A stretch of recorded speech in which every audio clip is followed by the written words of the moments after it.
Praise the Lord. കർത്താവിൻ്റെ അതിപരിശുദ്ധമായ നാമം വാഴ്ത്തപ്പെടുമാറാകട്ടെ. അനുഗ്രഹിക്കപ്പെട്ട നല്ല സമയത്തെ ഓർത്ത് കർത്താവിന് മാനവും മഹത്വവും പുകഴ്ചയും അർപ്പിക്കും. നല്ല സമയം പ്രിയമുള്ളവരെ അഭിസംബോധനയും കർത്താവ് ഒരുക്കിയ വിലപ്പെട്ട അവസരങ്ങളെ ഓർത്ത് കർത്താവിന് സ്തോത്രം ചെയ്യുന്നു. മനുഷ്യർ ഉപേക്ഷിച്ചതിനെ, മനുഷ്യർ പരിഗണിക്കാത്തതിനെ പരിഗണിക്കുന്ന, ചേർത്ത് പിടിക്കുന്ന ഒരു ദൈവമുണ്ട്. മർക്കോസിന്റെ സുവിശേഷം 16-ാം അധ്യായം 9-ാമത്തെ വേദഭാഗം ഇങ്ങനെയാണ് വായിക്കുന്നത്. അവൻ ആഴ്ചവട്ടത്തിൻ്റെ 1-ാം നാൾ രാവിലെ ഉയർത്തെഴുന്നേറ്റിട്ട് താൻ 7 ഭൂതങ്ങളെ പുറത്താക്കിയിരുന്ന മഥലക്കാരത്തി മറിയയ്ക്ക് ആദ്യം പ്രത്യക്ഷനായി. Praise the Lord. വളരെ സുപരിചിതമേറിയ ഒരു തിരുവചന ഭാഗമാണ് വായിച്ചു കേൾക്കപ്പെട്ടത്. മഥലക്കാരത്തി മറിയ ഒരു സമയത്ത് എല്ലാവരാലും ഉപേക്ഷിക്കപ്പെട്ടും മാറ്റി നിർത്തപ്പെട്ടും അനുഭവിച്ചുപോയ പ്രയാസങ്ങളുണ്ട്, പ്രതിസന്ധികളുണ്ട്. അവൾ രക്ഷപ്പെടണമെന്ന് ആഗ്രഹിച്ച ആരും തന്നെ ഇല്ല എന്ന് നമുക്ക് ചരിത്ര ഭാഗങ്ങൾ പഠിക്കുമ്പോൾ കാണാൻ കഴിയും. എന്നാൽ യേശു അവരുടെ അരികിലേക്ക് വന്ന് പലരും പരിഗണിക്കാതെ നിന്നപ്പോൾ, പലരും നോക്കാതെ നിന്നപ്പോൾ യേശു അവിടെ അരികിലേക്ക് ഇറങ്ങി വരുവാനിടയായി. ഇന്ന് വചനത്തിൻ്റെ അസാധാരണമായ വെളിച്ചം നമ്മുടെ മേൽ വെളിപ്പെടട്ടെ.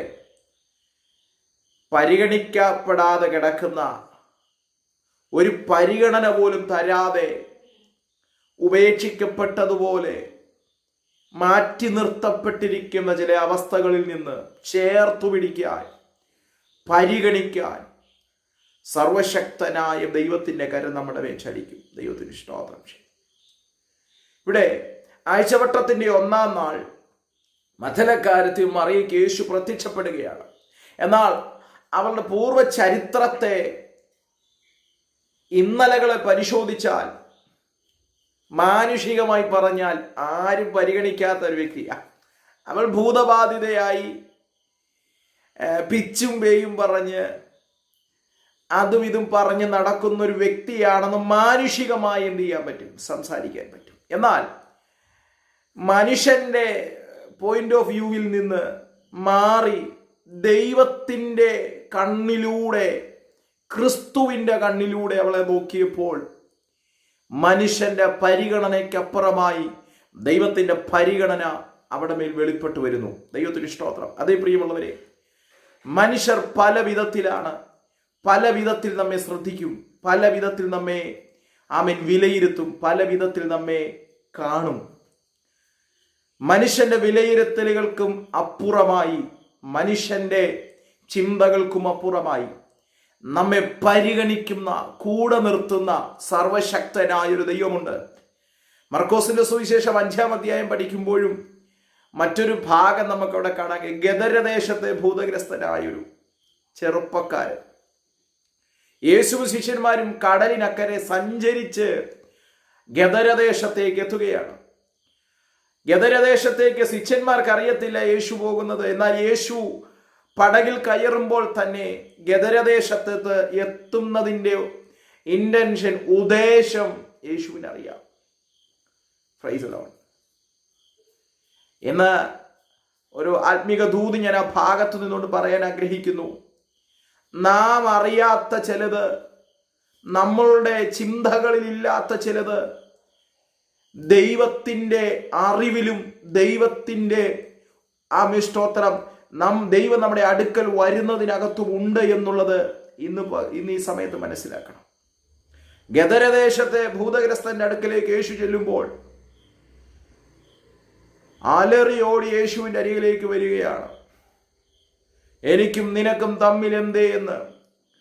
ഒരു പക്ഷെങ്കിൽ ആ ചെറുപ്പക്കാരനെ ഒരു സമയം മാറ്റി നിർത്തിയതാണ്. നമുക്കറിയാം ഗദരദേശത്തിന്റെ പ്രത്യേകത. ഗദരദേശം ഇങ്ങനെയുള്ളവരുടെ ഒരു പട്ടണം, അല്ല ഇങ്ങനെയുള്ളവരുടെ ഒരു ദേശമായി മാറിക്കഴിഞ്ഞിരിക്കുകയാണ്. ഗദരദേശത്തിന്റെ പ്രത്യേകത മാനസിക രോഗികളായി കിടക്കുന്ന, ഭൂതം ബാധിച്ച് കിടക്കുന്ന, ഇങ്ങനെ ആരോരുമില്ലാതെ എല്ലാവരും ഉപേക്ഷിക്കപ്പെട്ട് കിടക്കുന്നവരെ കൊണ്ട് തള്ളുന്ന സ്ഥലമെന്നൊക്കെ പല ചരിത്ര ഭാഗങ്ങളിൽ നിന്ന് നമുക്ക് പഠിക്കാൻ കഴിയും. അപ്പോൾ നമ്മുടെ നാട്ടുഭാഷയിലൊക്കെ പറഞ്ഞ് ഈ കുതിരവട്ടം എന്നൊക്കെ പറയുമ്പോൾ ഈ മാനസിക രോഗികളെ ചികിത്സിക്കുന്ന സ്ഥലം എന്നൊക്കെ നമ്മൾ കേൾക്കാറില്ലേ, ഊളംപാറ എന്നൊക്കെ കേൾക്കും. അതേപോലെ തന്നെ ഗദരദേശത്തെ ഒരു ചരിത്രം പറയുന്നെങ്കിൽ പല ചരിത്രകാരന്മാരും പറയുന്നത് ഇങ്ങനെയുള്ളവരെ കൊണ്ട് ഇടുന്ന ഒരു സ്ഥലമാണ് ഗദരദേശം. എന്നാൽ അങ്ങനെയുള്ളൊരു സ്ഥലത്തിലേക്ക് അരുമനാഥനായ പ്രാണനാഥനായ യേശു കടന്നു ചെല്ലുകയാണ്. ഏത് ഉപേക്ഷിക്കപ്പെട്ടവനെയും, ഏത് തള്ളപ്പെട്ടവനെയും, ഏത് പരിഗണിക്കാതെ കിടക്കുന്നവനെയും പരിഗണിക്കുന്നൊരു ദൈവത്തിന്റെ കരം ഇന്ന് ഈ സമയത്തും ചലിക്കുന്നുണ്ട്. ആമേസ്തോത്ര കളറിന്റെ പേര് പറഞ്ഞ്, ആമേസ്തോത്ര നമ്മുടെ ജാതിയുടെ പേര് പറഞ്ഞ്, നമ്മുടെ വിദ്യാഭ്യാസത്തിന്റെ യോഗ്യതകൾ പറഞ്ഞ്, നമ്മുടെ ഓരോ വിഷയങ്ങളെ ചൂണ്ടിക്കാണിച്ച്, നമ്മുടെ ബലഹീനതകളെ ചൂണ്ടിക്കാണിച്ച് മനുഷ്യൻ പലതും പറയുമ്പോൾ സ്വർഗത്തിലെ ദൈവം പറയുന്നു, അവരൊക്കെ പറയുന്നതിനും അപ്പുറമായി, അവരുടെ ചിന്തകൾക്കും അപ്പുറമായി പരിഗണന തരുന്നൊരു ദൈവമാണ് സർവശക്തനായ ദൈവം. അതേ പ്രിയമുള്ളവരെ, എല്ലാവരാലും അപമാനിക്കപ്പെട്ടും പരിഹസിക്കപ്പെട്ടും നിന്ദിക്കപ്പെട്ടും ജീവിതത്തിൽ പോലെ ഒരു മടിപ്പ് വന്ന് എന്തിനാണ് ഇങ്ങനെ പരിഹാസങ്ങളും നിന്ദകളും മാത്രം കേട്ട് മുൻപോട്ട് പോകുന്നതെന്ന് ചോദിക്കുമ്പോൾ ദൈവത്തിനൊരു മറുപടി തരാനുണ്ട്. മർക്കോസിന്റെ സുവിശേഷം 16-ാം അധ്യായം 9-ാം വാക്യം നാം വായിച്ചത്, ആഴ്ചവട്ടത്തിന്റെ 1-ാം നാൾ യേശു പ്രത്യക്ഷപ്പെട്ടത് 7 ഭൂതങ്ങളാൽ ബാധിച്ച് സൗഖ്യമായ വിടുതൽ പ്രാപിച്ച മഗ്ദലക്കാരത്തി മറിയയുടെ മുമ്പിൽ പ്രത്യക്ഷപ്പെട്ടു. അതേ, ലോകം എന്തും പറഞ്ഞോട്ടെ, ലോകം ആമേസ്തോത്രം ദുഷിച്ചോട്ടെ, പരിഹസിച്ചോട്ടെ, നിന്ദിച്ചോട്ടെ, എന്നാൽ ഒരു പ്രത്യക്ഷപ്പെടൽ താങ്കളുടെ മുൻപിൽ ദൈവം വെളിപ്പെടുത്തുവാനിടയായിത്തീരും. അത് ഇന്ന് ഈ സന്ദേശം കേട്ടുകൊണ്ടിരിക്കുമ്പോൾ ജീവിതത്തിന്റെ നാനാ മേഖലകളിലേക്ക് നോക്കി ഒരു തോൽവി കണ്ട്, പരാജയം കണ്ട്, നിരാശാജനകമായ ജീവിതത്തിന്റെ അനുഭവങ്ങളെ കണ്ട്, ഒന്നും ചെയ്യാൻ കഴിയാത്ത സാഹചര്യങ്ങളെ കണ്ട് ആമേസ്തോത്ര എന്തോ ഒരു ജീവിതമാണെന്ന് പറഞ്ഞ് വേവലാതിപ്പെട്ടു നിൽക്കുമ്പോൾ സർവശക്തനായ ദൈവം പറയുന്നു, നമ്മെ തേടി വരുന്നവനാണ് നമ്മുടെ കർത്താവ്. ഗദരദേശത്തെ ആ മനുഷ്യന് വേണ്ടി തേടി ചെന്നൊരു ദൈവം. ആ ശിഷ്യന്മാർ, കൂടെ ഉണ്ടായിരുന്ന ശിഷ്യന്മാർക്ക് പോലും പരിഗണനയില്ലാത്തൊരു വിഷയത്തെ യേശുവിന്റെ പരിഗണനയിൽ ഉണ്ടായിരുന്നു. അങ്ങനെയെങ്കിൽ കരയുന്ന കാക്കക്കുഞ്ഞിനും അതതിന്റെ ആഹാരം കൊടുക്കുന്നൊരു ദൈവമാണ് നമ്മുടെ ദൈവം എന്ന് വചനം പറയുന്നു. അങ്ങനെയെങ്കിൽ പ്രിയമുള്ളവരെ, നാം ആയിരിക്കുന്ന ഇടത്ത്, നാം ആയിരിക്കുന്ന സ്ഥലത്ത്, നാം ആയിരിക്കുന്ന പട്ടണത്തിൽ നമ്മെ നല്ലതുവണ്ണം അറിയുന്നൊരു ദൈവമാണ് നമ്മുടെ ദൈവം, നമ്മെ പരിഗണിക്കുന്ന ദൈവം. താങ്കളൊരു ഉയർത്തപ്പെടലിന് വേണ്ടി, ഒരു പ്രത്യക്ഷപ്പെടലിന് വേണ്ടി കൊതിക്കുന്നെങ്കിൽ താങ്കളുടെ മുമ്പിൽ കർത്താവ് പ്രത്യക്ഷപ്പെടും.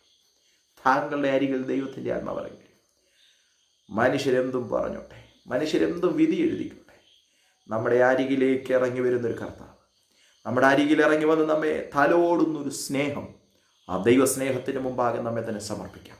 കർത്താവെ, ഇരിക്കുന്ന ഇരിപ്പിടത്തിൽ കർത്താവെ എന്ന് വിളിക്കാൻ, യേശുവെ എൻ്റെ വിഷയത്തിലൊന്ന് ഇടപെടണമേ, ഞാൻ അനുഭവിക്കുന്ന മാനസിക സംഘർഷത്തിനകത്തൊന്ന് ഇടപെടണമേ എന്ന് പറയാം, മനസ്സു തുറന്ന് പറയാം.